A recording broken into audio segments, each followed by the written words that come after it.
Hello friends मोर आ गोटे blog को आपण मानक स्वागत करुच्ची। तो ये वीडियो में आपको देखी 5G भुवनेश्वर लॉन्च है स्पीड ता केमती कौन चलती इंटरनेट स्पीड केमती कौन अच्छी। तो मुझे आपको वीडियो देखी प्रूफ देखी मो मोबाइल के चलुचे। तो प्लीज़ वीडियो जब भल लगे तो प्लीज़ आप लाइक करेंगे, सब्सक्राइब करेंगे और सांग मान सहित ये जिनस को शेयर करेंगे। 5G अनलिमिटेड देती आपड़ जिते भी यूज करेंगे टेंशन ना। जमी आम डेली लिमिट थी आम कि 1 GB हो कि 1.5 GB हो से लिमिट ना आप अनलिमिटेड आप गोटे दिन में 10 GB 20 GB जहाँ भी यूज करेंगे किंतु आप 5G मोबाइल दिया दरकार आ मिनिमम 239 ऊपर को रिचार्ज कर 239 ऊपर को रिचार्ज होती अच्छी बहुत स्पीड पड़ुची। तो जार भी अनलिमिटेड 5G मोबाइल अच्छी तो एंजॉय करूँ। चलते वीडियो देखा प्लीज़ लाइक करेंगे और सब्सक्राइब चैनल को करेंगे।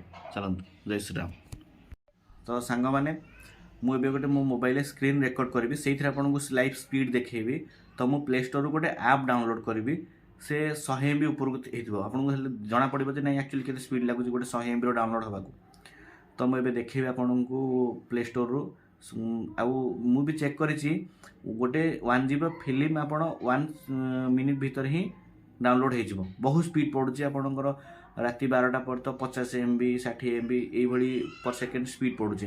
तो दिन बेले से 5 10 यही टाइप ही स्पीड पड़ुची। तो ये चलन लाइव देखा।